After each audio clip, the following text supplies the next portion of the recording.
Hi ವೀಕ್ಷಕರೇ, welcome back. ಇದೇ ಮೇ 2025 ಹೊಸ ತಿಂಗಳಿನಿಂದ ಇಡೀ ದೇಶಾದ್ಯಂತ 10ರಿಂದ 15 ಹೊಸ ರೂಲ್ಸ್, ಹೊಸ ನಿಯಮ, ಹೊಸ ಬದಲಾವಣೆ ಸೇರಿದಂತೆ ಹೊಸ ಯೋಜನೆಗಳು ಜಾರಿಗೆ ಬಂದಿದ್ದು, ಎಲ್ಲಾ ಬ್ಯಾಂಕಿಂಗ್ ವಲಯದಲ್ಲಿ ದೊಡ್ಡ ಬದಲಾವಣೆ ಸೇರಿದಂತೆ LPG ಗ್ಯಾಸ್ ಸಿಲಿಂಡರ್ ಬೆಲೆಯಲ್ಲಿ ಇಳಿಕೆ, ಪೆಟ್ರೋಲ್ ಡೀಸೆಲ್ ಬೆಲೆಯಲ್ಲಿ ಕೂಡ ಇಳಿಕೆ ಸೇರಿದಂತೆ ಫೋನ್ ಪೇ, ಗೂಗಲ್ ಪೇ ಹೀಗೆ ವಿವಿಧ ಬಗೆಯ UPI ಪೇಮೆಂಟ್ ಅನ್ನ ನೀವು ಯೂಸ್ ಮಾಡ್ತಿದ್ರೆ ನಿಮಗೂ ಕೂಡ ಹೊಸ ರೂಲ್ಸ್ ಇದೆ. ಇನ್ನು ಯಾವುದೇ ಬ್ಯಾಂಕಿನಲ್ಲಿ ನೀವು ಏನಾದರೂ ಬ್ಯಾಂಕ್ ಅಕೌಂಟ್ ಅನ್ನ ಹೊಂದಿರುವವರಾಗಿದ್ದರೆ ಬ್ಯಾಂಕಿಂಗ್ ವಲಯದಲ್ಲಿ ಕೂಡ ವೀಕ್ಷಕರೇ ದೊಡ್ಡ ಪ್ರಮಾಣದಲ್ಲಿ ಇದೀಗ ಬದಲಾವಣೆಯನ್ನ ಮಾಡಲಾಗಿದೆ. ಇದಲ್ಲದೆ ಎಲ್ಲ ವಾಹನ ಸವಾರರಿಗೂ ಕೂಡ ಹೊಸ ರೂಲ್ಸ್ ಜಾರಿ ಮಾಡಲಾಗಿದ್ದು, ಟ್ರಾಫಿಕ್ ರೂಲ್ಸ್ ಅಲ್ಲಿಯೂ ಹೊಸ ಒಂದು ಬದಲಾವಣೆಯನ್ನ ಮಾಡಿ ಆದೇಶ ಹೊರಡಿಸಲಾಗಿದೆ. ಇದಲ್ಲದೆ LPG ಗ್ಯಾಸ್ ಸಿಲಿಂಡರ್ ಅನ್ನ ಬುಕ್ ಮಾಡುವ ಒಂದು ಹೊಸ ನಿಯಮ ಜಾರಿ ಮಾಡಲಾಗಿದ್ದು, ಏನಿದು ಹೊಸ ಬದಲಾವಣೆ ಅಂತ ಈ ವಿಡಿಯೋದಲ್ಲಿ ತಿಳಿಯೋಣ. ಇನ್ನು ಎಲ್ಲ ರೈಲಿನಲ್ಲಿ ತತ್ಕಾಲ್ ಟಿಕೆಟ್ ಬುಕ್ಕಿಂಗ್ ಮಾಡುವ ಸಮಯ ಬದಲಾವಣೆ ಸೇರಿದಂತೆ ರೈಲ್ನಲ್ಲಿ ಪ್ರಯಾಣ ಮಾಡುವವರಿಗೂ ಕೆಲವೊಂದಿಷ್ಟು ಗೈಡ್ಲೈನ್ಸ್ ನಿಯಮವನ್ನ ಹೊರಡಿಸಲಾಗಿದ್ದು, ಇದಲ್ಲದೆ ಎಲ್ಲ ರೇಷನ್ ಕಾರ್ಡ್ ದಾರರಿಗೂ ಕೂಡ ಹೊಸ ನಿಯಮವನ್ನ ಜಾರಿಗೊಳಿಸಲಾಗಿದೆ. ಸೊ ವೀಕ್ಷಕರೇ, ಒಟ್ಟಾರೆಯಾಗಿ 10ರಿಂದ 15 ಹೊಸ ರೂಲ್ಸ್, ಹೊಸ ನಿಯಮಗಳನ್ನ ಇದೀಗ ಕೇಂದ್ರ ಮತ್ತು ನಮ್ಮ ರಾಜ್ಯ ಸರ್ಕಾರಗಳು ಘೋಷಣೆ ಮಾಡಿದ್ದು, ಏನೆಲ್ಲ ಹೊಸ ನಿಯಮ, ಹೊಸ ಬದಲಾವಣೆಯನ್ನ ಮಾಡಲಾಗಿದೆ ಎಂಬ ಸಂಪೂರ್ಣ ಮಾಹಿತಿಯನ್ನ ಈ ವಿಡಿಯೋದಲ್ಲಿ ತಿಳಿಯೋಣ. ವಿಡಿಯೋ ನೋಡೋಕ್ಕೂ ಮುನ್ನ ಮರೆಯದೆ ಈ ವಿಡಿಯೋಗೆ ಒಂದು ಲೈಕ್ ಮಾಡಿ, ಚಾನಲ್ ಅನ್ನು ಸಬ್ಸ್ಕ್ರೈಬ್ ಮಾಡಿಕೊಂಡು ಪಕ್ಕದಲ್ಲಿ ಬರುವ ಬೆಲ್ ಐಕಾನ್ ಪ್ರೆಸ್ ಮಾಡುವುದನ್ನ ಮರೆಯಬೇಡಿ ವೀಕ್ಷಕರೇ. ಹೌದು, ಇದೇ ಮೇ ತಿಂಗಳಿನಲ್ಲಿ ಭಾರತಾದ್ಯಂತ ಎಲ್ಲ ಬ್ಯಾಂಕಿಂಗ್ ವಲಯ, ತೆರಿಗೆ ವಲಯ, ಇನ್ನು LPG ಗ್ಯಾಸ್ ಸಿಲಿಂಡರ್ನ ಬುಕ್ಕಿಂಗ್ ಸೇರಿದಂತೆ LPG ಬೆಲೆಯಲ್ಲಿ ಇಳಿಕೆ ಸೇರಿದಂತೆ ಪೆಟ್ರೋಲ್ ಡೀಸೆಲ್ ಬೆಲೆ ಇಳಿಕೆ, ಬ್ಯಾಂಕ್ ಖಾತೆ, ATM ವಹಿವಾಟುಗಳು, GST ನಿಯಮಗಳು ಮತ್ತು ಇನ್ನೂ ಹಲವು 15ಕ್ಕೂ ಹೆಚ್ಚು ಹೊಸ ನಿಯಮಗಳನ್ನ ಬದಲಾವಣೆ ಮಾಡಲಾಗಿದೆ. ಈ ನಿಯಮಗಳು ಏನೇನಂತ ನೋಡೋದಾದರೆ ವೀಕ್ಷಕರೇ, ಮೊಟ್ಟ ಮೊದಲಿಗೆ ATM ಶುಲ್ಕಗಳು ಹೊಸ ನಿಯಮ ಜಾರಿ ಮಾಡಲಾಗಿದ್ದು, ಇದೇ ಮೇ ತಿಂಗಳಿನಿಂದ ATM ವಹಿವಾಟು ಶುಲ್ಕಗಳಲ್ಲಿ ದೊಡ್ಡ ಬದಲಾವಣೆಯಾಗಿದೆ. ಎಸ್ ವೀಕ್ಷಕರೇ, ಈಗ ಉಚಿತ ಮಿತಿಯ ನಂತರ ಪ್ರತಿ ಹೆಚ್ಚುವರಿ ವಹಿವಾಟಿಗೆ 23 ರೂಪಾಯಿ ಮತ್ತು GST ವೆಚ್ಚವನ್ನ ಪಾವತಿ ಮಾಡಬೇಕಾಗುತ್ತೆ. ಈ ಮೊದಲು 21 ರೂಪಾಯಿ ಇತ್ತು. ಇದೀಗ ಅದನ್ನ 23 ರೂಪಾಯಿ ಜೊತೆಗೆ GST ವೆಚ್ಚವನ್ನ ಕೂಡ ಸೇರ್ಪಡೆ ಮಾಡಲಾಗಿದೆ.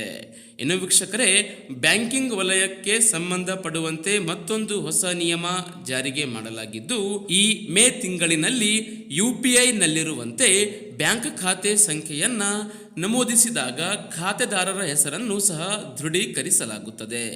ಈ ಸೌಲಭ್ಯವನ್ನ ಇದೀಗ RTGS ಮತ್ತು ನೆಫ್ಟ್ ವಹಿವಾಟುಗಳಲ್ಲಿಯೂ ಕೂಡ ಲಭ್ಯವಾಗುವಂತೆ ಎಲ್ಲ ಬ್ಯಾಂಕಿಂಗ್ ವಲಯಗಳಲ್ಲಿ RBI ಶೀಘ್ರದಲ್ಲಿಯೇ ಜಾರಿಗೆ ಮಾಡುತ್ತಿದೆ.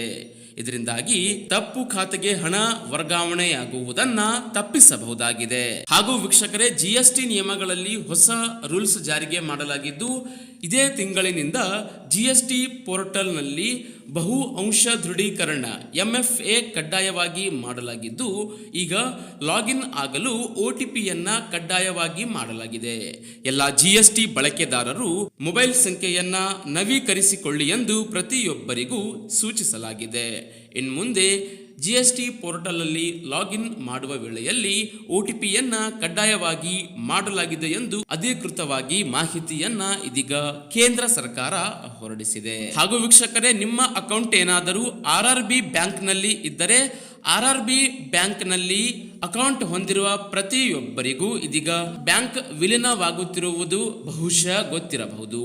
ಒಟ್ಟು 11 ರಾಜ್ಯಗಳಲ್ಲಿರುವ 15 RRB ಬ್ಯಾಂಕ್ಗಳನ್ನ ವಿಲೀನಗೊಳಿಸಲಾಗುತ್ತಿದೆ. ಇದು ಒಟ್ಟು RRB ಬ್ಯಾಂಕ್ಗಳ ಸಂಖ್ಯೆ 43ರಿಂದ 28ಕ್ಕೆ ಇಳಿಸಲಾಗುತ್ತಿದ್ದು, ಇದು ಬ್ಯಾಂಕಿಂಗ್ ಸೇವೆಯನ್ನ ಹೆಚ್ಚು ಬಲಿಷ್ಠ ಮತ್ತು ಏಕರೂಪಗೊಳಿಸಲು ಕೇಂದ್ರ ಸರ್ಕಾರ ಈ ತೀರ್ಮಾನ ತೆಗೆದುಕೊಂಡಿದೆ ಎಂದು ತಿಳಿಸಲಾಗಿದೆ. ಹಾಗೂ ವೀಕ್ಷಕರೇ, ವಾಹನ ಸವಾರರಿಗೆ ಬಂತು ಬಿಗ್ ಬ್ರೇಕಿಂಗ್ ನ್ಯೂಸ್. ಎಸ್ ವೀಕ್ಷಕರೇ, ಹೊಸ ರೂಲ್ಸ್ ಅನ್ನ ಇದೀಗ ಜಾರಿಗೆ ಮಾಡಲಾಗಿದ್ದು, ಇಡೀ ನಮ್ಮ ರಾಜ್ಯಾದ್ಯಂತ ಸುಗಮ ಸಂಚಾರಕ್ಕಾಗಿ ಪೊಲೀಸರು ಹೊಸ ಸಂಚಾರಿ ನಿಯಮಗಳನ್ನ ಆಗಾಗ ಪ್ರತಿ ತಿಂಗಳಿಗೆ ರೂಪಿಸುತ್ತಿದ್ದಾರೆ. ವಾಹನಗಳ ಸಂಖ್ಯೆ ಹೆಚ್ಚಿದಂತೆ ಪೊಲೀಸರಿಗೆ ಟ್ರಾಫಿಕ್ ಕಂಟ್ರೋಲ್ ಮಾಡೋದು ದೊಡ್ಡ ಸವಾಲಾಗಿ ಬಿಟ್ಟಿದೆ. ಈ ಮಧ್ಯೆ ಸಂಚಾರಿ ನಿಯಮಗಳ ಉಲ್ಲಂಘಿಸುವವರ ಅಬ್ಬರ ಹೆಚ್ಚಾಗಿದ್ದು, ಹೀಗಾಗಿ ಹೊಸ ಕಾನೂನು ಜಾರಿಗೆ ಮಾಡಲಾಗಿದ್ದು, ನ್ಯೂ ಟ್ರಾಫಿಕ್ ರೂಲ್ಸ್ ಅಡಿಯಲ್ಲಿ ಇನ್ನು ಮುಂದೆ ಅಪಘಾತಗಳನ್ನು ತಡೆಗಟ್ಟಲು ರಸ್ತೆಗಳಲ್ಲಿ ಸ್ಪೀಡ್ ಗನ್ಗಳನ್ನು ಅಳವಡಿಸಲಾಗುತ್ತಿದ್ದು, ಈ ನಿಯಮಗಳನ್ನು ಉಲ್ಲಂಘಿಸಿದವರಿಗೆ ದಂಡ ಸಹಿತ ಜೈಲು ಶಿಕ್ಷೆ ವಿಧಿಸಲಾಗುತ್ತಿದೆ ಎಂದು ಅಧಿಕೃತವಾಗಿ ಇದೀಗ ರಾಜ್ಯ ಸಂಚಾರಿ ನಿಗಮವು ಮಾಹಿತಿ ಪ್ರಕಟಿಸಿದೆ. ಇನ್ನು ವೀಕ್ಷಕರೇ, ಎಲ್ಲ LPG ಗ್ಯಾಸ್ ಸಿಲಿಂಡರ್ ಬಳಕೆದಾರರಿಗೆ ಬಂತು ಬಂಪರ್ ಗುಡ್ ನ್ಯೂಸ್. ಎಸ್ ವೀಕ್ಷಕರೇ, ಈ ತಿಂಗಳಿನಲ್ಲಿ LPG ಬೆಲೆಯಲ್ಲಿ ಇಳಿಕೆಯಾಗುತ್ತಿದ್ದು, ಇನ್ನು LPG ಗ್ಯಾಸ್ ಸಿಲಿಂಡರ್ ಬುಕಿಂಗ್ ವ್ಯವಸ್ಥೆಯಲ್ಲಿ ಹೊಸ ಬದಲಾವಣೆಯನ್ನ ಮಾಡಲಾಗಿದ್ದು, ವಂಚನೆ ಫ್ರಾಡ್ ಅನ್ನ ತಡೆಗಟ್ಟಲು ಹೊಸ ನಿಯಮ ಜಾರಿಗೆ ಮಾಡಲಾಗಿದ್ದು, ಹೊಸ ನಿಯಮದ ಪ್ರಕಾರ ಕಡ್ಡಾಯವಾಗಿ KYC ಮತ್ತು OTP ಪರಿಶೀಲನೆ ಮತ್ತು ಸಬ್ಸಿಡಿ ಒದಗಿಸುವುದರ ಕುರಿತು ದೊಡ್ಡ ಬದಲಾವಣೆ ಮಾಡಲಾಗಿದೆ. ಎಸ್ ವೀಕ್ಷಕರೇ, LPG ಗ್ಯಾಸ್ ಸಿಲಿಂಡರ್ ಬುಕ್ ಮಾಡುವ ಮೊದಲು KYC ನವೀಕರಣ ಮಾಡುವುದು ಇದೀಗ ಕಡ್ಡಾಯ ಮಾಡಲಾಗಿದೆ. ಇದಕ್ಕಾಗಿ ನೀವು ನಿಮ್ಮ ಆಧಾರ್ ಕಾರ್ಡ್ ಅನ್ನು ಗ್ಯಾಸ್ ಏಜೆನ್ಸಿದಾರರ, ಅಂದರೆ ನೀವು ಯಾವ ಕಂಪನಿಯ ಗ್ಯಾಸ್ ಅನ್ನ ಹೊಂದಿದ್ದೀರಿ ಅವರೊಂದಿಗೆ ನಿಮ್ಮ ಆಧಾರ್ ಕಾರ್ಡ್ ಅನ್ನು ಲಿಂಕ್ ಮಾಡಬೇಕಾಗುತ್ತದೆ. ಲಿಂಕ್ ಮಾಡಿದ ನಂತರ ಕಡ್ಡಾಯವಾಗಿ OTP ಪರಿಶೀಲನೆಯನ್ನ ಮಾಡಬೇಕಾಗುತ್ತೆ. OTP ಪರಿಶೀಲನೆ ಆದ ಬಳಿಕ ನಿಮಗೆ ಗ್ಯಾಸ್ ಸಿಲಿಂಡರ್ ದೊರೆಯಲಿದೆ. OTP ಇಲ್ಲ ಅಂದ್ರೆ ಗ್ಯಾಸ್ ಸಿಲಿಂಡರ್ ದೊರೆಯಲ್ಲ. LPG ಗ್ಯಾಸ್ ಸಿಲಿಂಡರ್ನ ಸಬ್ಸಿಡಿ ಪಡೆಯುವ ಪ್ರತಿ ಎಲ್ಲ ಗ್ರಾಹಕರಿಗೂ ಕೂಡ ಹೊಸ ಬದಲಾವಣೆ ಮಾಡಲಾಗಿದ್ದು, ಸಬ್ಸಿಡಿ ಪಡೆಯಲು ನೀವು ನಿಮ್ಮ ಬ್ಯಾಂಕ್ ಖಾತೆಗೆ ಆಧಾರ್ ಕಾರ್ಡ್ ಅನ್ನ ನೀವು ಪಡೆದುಕೊಂಡಿರುವ ಗ್ಯಾಸ್ ಸಂಪರ್ಕದ ಐಡಿಗೆ ಲಿಂಕ್ ಮಾಡಬೇಕಾಗುತ್ತೆ. ಈ KYC ಇದೆಯಾ ಅಥವಾ ಆಗಿಲ್ವಾ ಎಂದು ದೃಢೀಕರಿಸಿಕೊಳ್ಳಬೇಕು.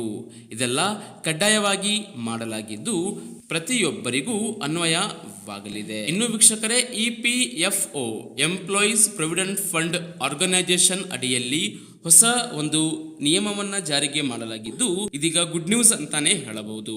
ಎಸ್ ವೀಕ್ಷಕರೇ, PF ಮೊತ್ತದ ವರ್ಗಾವಣೆ ಇನ್ನಷ್ಟು ಸರಳವನ್ನಾಗಿಸಲು ಇದೀಗ EPFO ದೊಡ್ಡ ಹೆಜ್ಜೆಯನ್ನ ಮುಂದಿಟ್ಟಿದ್ದು, ಉದ್ಯೋಗಿಗಳ ಭವಿಷ್ಯ ನಿಧಿ PF ಖಾತೆ ವರ್ಗಾವಣೆಗೆ ಸಂಬಂಧಿಸಿದಂತೆ ಇದೀಗ ಹೊಸ ನಿಯಮದ ಅಡಿಯಲ್ಲಿ ಸುಲಭವನ್ನಾಗಿಸಿ ಮಾಡಲಾಗಿದೆ. ಎಸ್ ವೀಕ್ಷಕರೇ, ಉದ್ಯೋಗ ಬದಲಿಸುವಾಗ ಉದ್ಯೋಗಿಯ PF ಪ್ರಾವಿಡೆಂಟ್ ಫಂಡ್ ಖಾತೆಯ ವರ್ಗಾವಣೆಗಾಗಿ ಮುಂಚಿನ ವ್ಯವಸ್ಥೆಯ ಅನುಮೋದನೆ ಅಗತ್ಯವಿಲ್ಲ ಎಂದು ಕೇಂದ್ರ ಕಾರ್ಮಿಕ ಮತ್ತು ಉದ್ಯೋಗ ಸಚಿವಾಲಯವು ಪ್ರಕಟಣೆಯಲ್ಲಿ ತಿಳಿಸಿದೆ. ನೀವು ಸುಲಭವಾಗಿ ಉದ್ಯೋಗ ಬಿಟ್ಟ ಬಳಿಕ ನಿಮ್ಮ ಹಣವನ್ನ ವಿಡ್ರಾವಲ್ ಮಾಡಿಕೊಳ್ಳಬಹುದು. ಹಾಗೂ ವೀಕ್ಷಕರೇ, ಎಲ್ಲ ರೈಲ್ವೆಯಲ್ಲಿ ಪ್ರಯಾಣ ಮಾಡುವವರಿಗೂ ಕೂಡ ಹೊಸ ಬದಲಾವಣೆಯನ್ನ ಮಾಡಲಾಗಿದ್ದು, ಭಾರತೀಯ ರೈಲ್ವೆ ಪ್ರಾಧಿಕಾರವು ಇದೇ ತಿಂಗಳಿನಿಂದ ಜಾರಿಗೆ ಬರುವಂತೆ ದೇಶದ ಕೋಟ್ಯಾಂತರ ಪ್ರಯಾಣಿಕರಿಗಾಗಿ ಪ್ರಮುಖ ಬದಲಾವಣೆಯನ್ನ ಮಾಡಿದೆ. ಹೌದು ವೀಕ್ಷಕರೇ, ಈ ಬದಲಾವಣೆಗಳು ಒಂದು ಕಡೆ ಪ್ರಯಾಣವನ್ನು ಗಂಭೀರವಾಗಿ ದುಬಾರಿಯಾಗಿಸುವ ಸಾಧ್ಯತೆಯೊಂದಿಗೆ ಮತ್ತೊಂದೆಡೆ ಪ್ರಯಾಣದ ಯೋಜನೆಗೆ ಹೊಸ ತೊಡಕುಗಳನ್ನು ಉಂಟು ಮಾಡುವ ಸಾಧ್ಯತೆ ಇದೆ. ಹೊಸ ನಿಯಮದ ಪ್ರಕಾರ ಇದೀಗ ಟಿಕೆಟ್ ಬುಕಿಂಗ್ ನಿಯಮಗಳಲ್ಲಿ ಹಣ ಹೆಚ್ಚಳ ಮಾಡಲಾಗಿದ್ದು, ರದ್ದತಿ ಶುಲ್ಕಗಳಲ್ಲಿ ಹೊಸ ಪದ್ಧತಿ ಜಾರಿಗೆ ಮಾಡಲಾಗಿದೆ. ಸೊ ನೀವು ಸ್ಕ್ರೀನ್ ಮೇಲೆ ನೋಡುತ್ತಿರುವ ಹಾಗೆ AC, ಸ್ಲೀಪರ್ ಮತ್ತು ಸೆಕೆಂಡ್ ಸಿಟ್ಟಿಂಗ್ ಸೇರಿದಂತೆ ಜನರಲ್ ಬೋಗಿಯಲ್ಲಿ ಪ್ರಯಾಣ ಮಾಡುವ ವೇಳೆಯಲ್ಲಿ ಎಷ್ಟು GST ಮತ್ತು ಎಷ್ಟು ರದ್ದತಿ ಶುಲ್ಕವನ್ನ ಪಾವತಿ ಮಾಡಬೇಕು ಎಂದು ಸ್ಕ್ರೀನ್ ಮೇಲೆ ನೋಡುತ್ತಿರಬಹುದು. ಸೊ ನೋಡಿದಿರಲ್ಲ ವೀಕ್ಷಕರೇ, ಇವು ಇಡೀ ದೇಶಾದ್ಯಂತ ಜಾರಿಗೆ ಆಗುತ್ತಿರುವ ಹೊಸ ರೂಲ್ಸ್, ಹೊಸ ನಿಯಮ ಆಗಿದ್ದು, ಪ್ರತಿ ಎಲ್ಲ ಜನಸಾಮಾನ್ಯರಿಗೆ ವಾಟ್ಸಪ್, ಫೇಸ್ಬುಕ್ ಅಲ್ಲಿ ಶೇರ್ ಮಾಡಿ ಚಾನಲ್ ಅನ್ನು ಸಬ್ಸ್ಕ್ರೈಬ್ ಮಾಡಿಕೊಳ್ಳಿ.